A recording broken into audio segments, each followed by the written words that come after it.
नमस्कार। आज का उपनिषद केनोपनिषद उसकी व्याख्या करने जा रहा हूँ। परमात्मा और इंसान के बीच में ये जो रिश्ता है, इंसान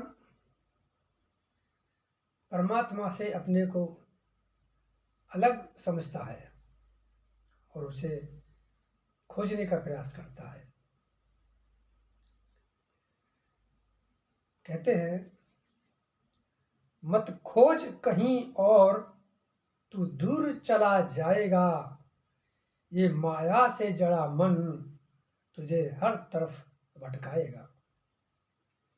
यानी अगर तुम कहीं परमात्मा को दूर खोजने जाओगे, तुम उससे उतने ही दूर होते चले जाओगे और ये मन भटकाता रहेगा। कर तलाश अपनी तू रब को पाएगा, न कर देर बंदे ये वक्त गुजर जाएगा। परमात्मा की तलाश ही करनी है तो देर मत कर।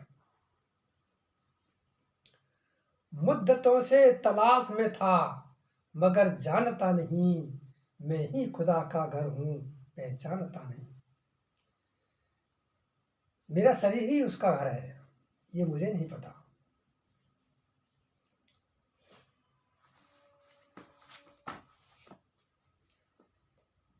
केनोपनिषद जो है सामवेद के 9वें अध्याय से लिया गया है। इसको 4 खंडों में विभाजित किया गया है। यहाँ केन का मतलब होता है किसके द्वारा, किसके द्वारा प्रेरित। ये जीवन अनंत ब्रह्मांडों में जो फैला हुआ है उसे कौन चला रहा है, किसके द्वारा प्रेरित है। इसी आधार पर इस उपनिषद को तैयार किया गया है। इसमें ऋषि ने कहा है कि कहने और सुनने में ब्रह्म तत्व जितना सुगम है, सरल है, उतना ही अनुभूति में कठिन है। अनुभूति करना इतना आसान नहीं। तो प्रथम और द्वितीय खंड में जो प्रेरक सत्ता है, यानी जिसकी प्रेरणा से ये संसार चल रहा है, उसकी विशेषताओं और अनुभूति इनके बारे में व्याख्या की गई है। उसे जान लेने के लिए अनिवार्य आवश्यकताएं क्या है, ये सबका वर्णन है। तीसरे और चौथे खंड में देवताओं के अभिमान और उनकी मान मर्दन के लिए यज्ञ के रूप में ब्रह्म तत्व का प्रकट होना इसमें दर्शाया गया है। अंत में परब्रह्म की उपासना के ढंग, फल का उल्लेख करते हुए ब्रह्म विद्या के संसाधनों के साथ रहस्य को जानने की महिमा का वर्णन किया गया है।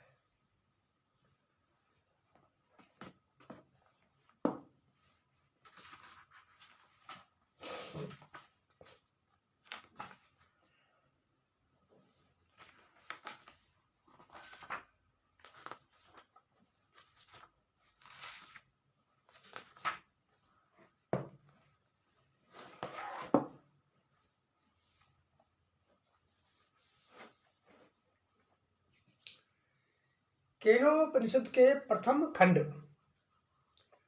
इसमें बताया गया है कि जीवन है किसके द्वारा प्रेरित है। प्रथम खंड का प्रथम श्लोक, किसके द्वारा प्रेरित किया हुआ ये मन अपने विषयों तक पहुंचता है, किसके द्वारा नियोजित किया हुआ यह श्रेष्ठ प्राण चलता है, किसके द्वारा प्रेरित की हुई वाणी को मनुष्य बोलते हैं, कौन सा अव्यक्त देव हमारे नेत्रों और कानों को कार्य में नियुक्त करता है। पहला जो श्लोक है उसमें जो हमारी ज्ञानेंद्रियां हैं जो काम करती हैं, हमारी जो आँखें किसके द्वारा, कौन है जो इनको प्रेरित करता है, जिसके द्वारा देखती हैं, कानों से जो हम श्रवण करते हैं वो कौन है जो प्रेरित करता है। तो इस तरह की जो ज्ञानेंद्रियों के बारे में कहा गया है कि कौन है इनके पीछे, जिसके आधार पर ये सब कुछ कार्य होता है। अगले श्लोक में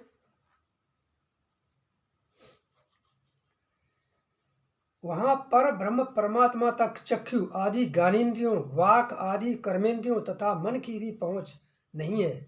उसे जानने की बुद्धि हम में नहीं है।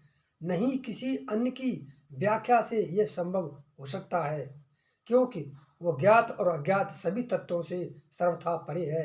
ऐसा हमने अपने पूर्वाचार्यों के मुख से सुना है, जिन्होंने हमें उस ब्रह्म के विषय में भली भांति व्याख्या करके समझाया है। अब इसमें यह कहा गया है कि उस पर ब्रह्म परमात्मा को, उस ब्रह्म को हम अपनी ज्ञानेंद्रियों, कर्मेंद्रियों, मन बुद्धि से नहीं जान सकते। वो इन सब से परे है। आगे के श्लोक नंबर 4 में कहा गया है, जो वाणी के द्वारा वर्णित नहीं किया जा सकता, अपितु वाणी ही जिसकी महिमा से प्रकट होती है, उसे ही तुम ब्रह्म समझो। वाणी द्वारा निरूपित जिस तत्व की लोग उपासना करते हैं, वह ब्रह्म नहीं है। हम अपनी वाणी से जिस ब्रह्म की बात करते हैं, वो ब्रह्म नहीं है, बल्कि वाणी जिस ब्रह्म की सत्ता से बात करती है, या वाणी के पीछे जो सत्ता है, जो पर ब्रह्म है, वही ब्रह्म है।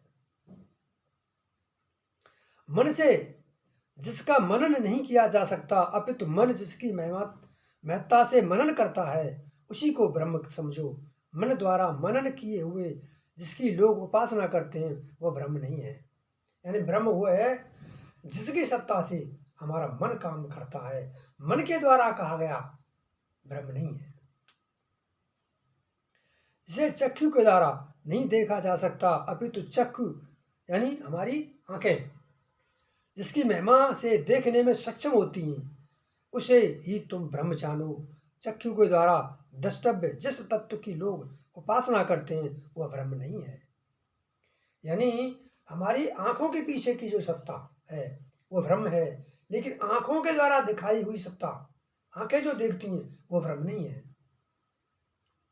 स्रोत से जिसे नहीं सुना जा सकता, अपितु श्रोत्र जिसकी महत्ता से सुनने में सक्षम होता है, उसे ही ब्रह्म कहते हैं। हमारे जो कान हैं, जो सुनने के लिए सक्षम है, इसके पीछे कौन है, कौन सत्ता है, वही ब्रह्म है।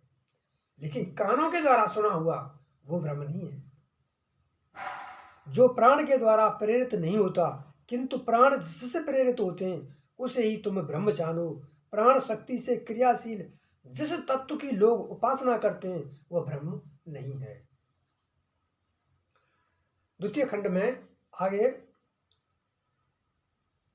यदि तुम्हारी यह मान्यता है कि मैं ब्रह्म को भली भांत जान गया हूं, तो निश्चय ही तुमने ब्रह्म का अत्यंत छोटा सा अंश जाना है।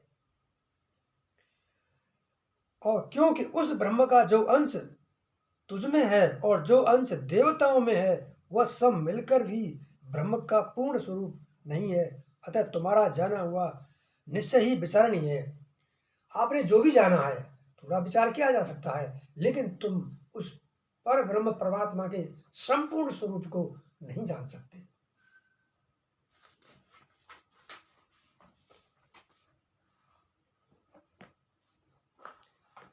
अगले श्लोक में कहा गया है, जो यह मानता है कि ब्रह्म जानने में नहीं आता, वह ब्रह्म को जानता है, एवं जो यह मानता है कि मैं ब्रह्म को जानता हूं, वह उसे नहीं जानता, क्योंकि जानने का अभिमान करने वालों के लिए वह ब्रह्म जाना हुआ नहीं है, और जानने के अभिमान से रहित पुरुष के लिए वो जाना हुआ है। जो भी व्यक्ति ये कहता है कि मैंने ब्रह्म को जान लिया है, वो ब्रह्म को नहीं जान सकता, वो उससे दूर है। लेकिन जो ये कहता है कि मैं ब्रह्म को जानने में असमर्थ हूं, ब्रह्म मुझसे नहीं जाना जा सकता, तो वो निश्चित रूप से 2 कदम ब्रह्म की ओर बढ़ चला है, वो थोड़ा सा जानने की ओर अग्रसर हो रहा है। जिसने यदि इसी जन्म में उस पर ब्रह्म को प्राप्त कर लिया, तो उसने यथार्थ लक्ष्य पा लिया। जो इस जीवन में उसे नहीं जान पाया, तो उसने अमूल्य अवसर गंवाकर अपनी महती हानि की।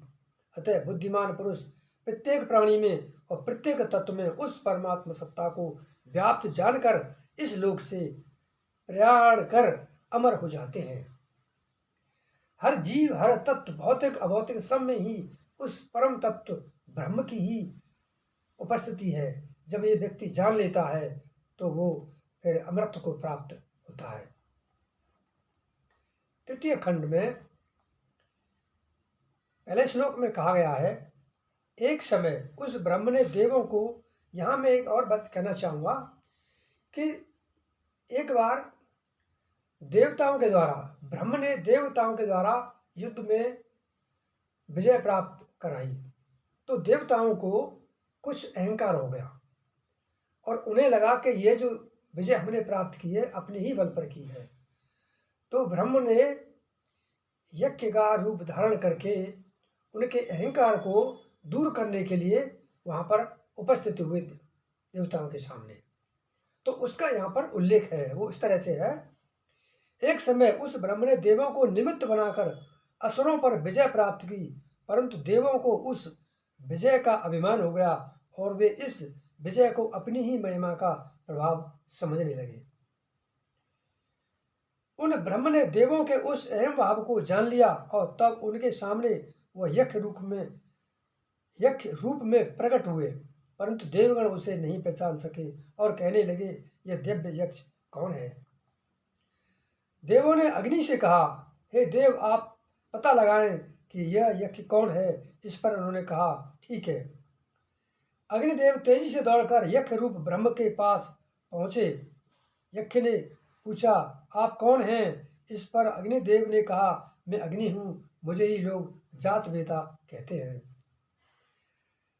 यज्ञ ने अग्निदेव से पूछा, आप में क्या शक्ति है। ऐसा पूछे जाने पर अग्निदेव ने कहा, मैं चाहूँ तो इस पृथ्वी पर जो कुछ भी है उसे भस्म कर सकता हूँ। तब यज्ञ ने अग्निदेव के समक्ष एक तिनका रखकर उसे भस्म करने के लिए कहा, परंतु अपनी पूरी शक्ति लगाने पर भी वे उसे जलाने में समर्थ नहीं हुए। तब वे वहां से लौटकर देवों से कहने लगे, मैं इस दिव्य यज्ञ को जानने में असमर्थ हूँ। इसके पश्चात देवों ने वायुदेव से कहा, हे वायुदेव, इस रहस्य का आप ही पता लगाएं। उस दिव्य यज्ञ के विषय में पता लगाना उन्होंने स्वीकार किया। वायुदेव द्रुत गति से दौड़कर उस यज्ञ के पास पहुंचे।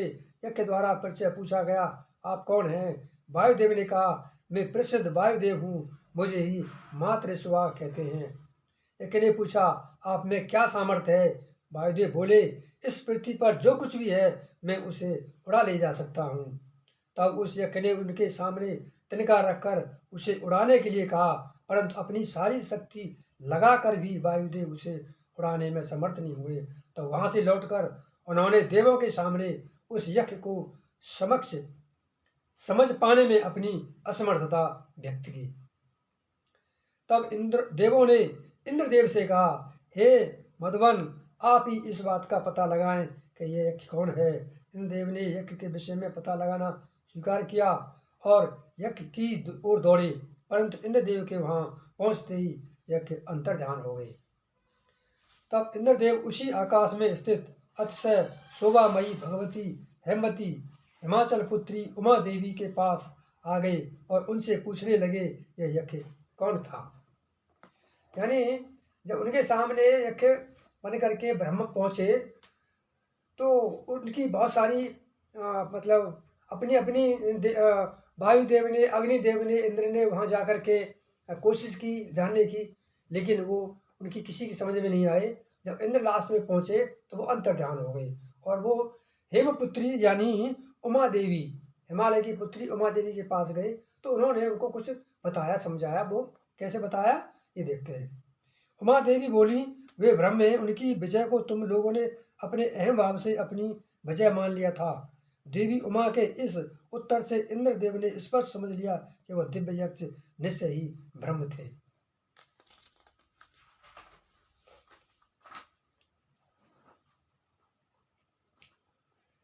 ये तीनों देव अग्नि, वायु और इंद्रदेव अन्य देवों की अपेक्षा श्रेष्ठ माने जाते हैं, क्योंकि ब्रह्म को शक्ति के रूप में इन्हीं देवों ने सर्वप्रथम समझा और ब्रह्म का निकट से साक्षात्कार किया।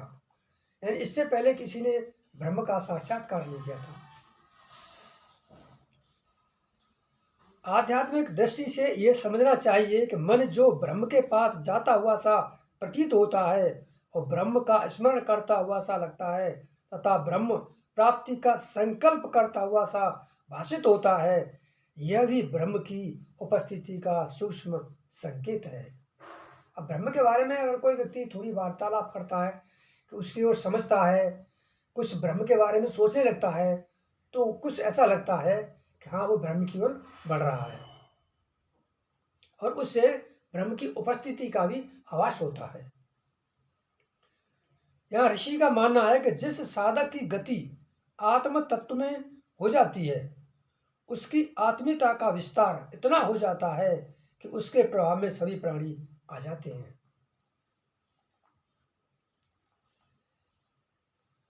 तपस्या, मन एवं इंद्रियों का नियंत्रण तथा आसक्ति रहित श्रेष्ठ कर्म, यही ब्रह्म विद्या प्राप्ति के आधार हैं। वेद में इस विद्या का सविस्तार वर्णन है। सत्य स्वरूप ब्रह्म ही इस विद्या का प्राप्त लक्ष्य है।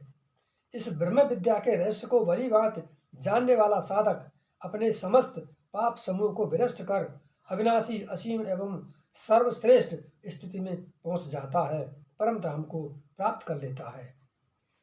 तो आज का जो केनोपनिषद है उसमें इस तरह से व्याख्या की गई है। तो सबसे पहले ये है कि ये जो सत्ता है, ये ब्रह्मांड को चलाने वाली सत्ता कौन है, उस सत्ता के बारे में ही यहाँ व्याख्या की गई है। तो अब मनुष्य की इंद्रियों के द्वारा उस परम सत्ता को नहीं जाना जा सकता। इसका जो निचोड़ हम निकालते हैं वो यही है कि मनुष्य की जो ज्ञानेंद्रियां हैं, मन बुद्धि जो भी है, उसके द्वारा उस परम सत्ता को जाना संभव नहीं है। तो आज का जो उपनिषद में यही समाप्त करना चाहता हूँ। नमस्कार।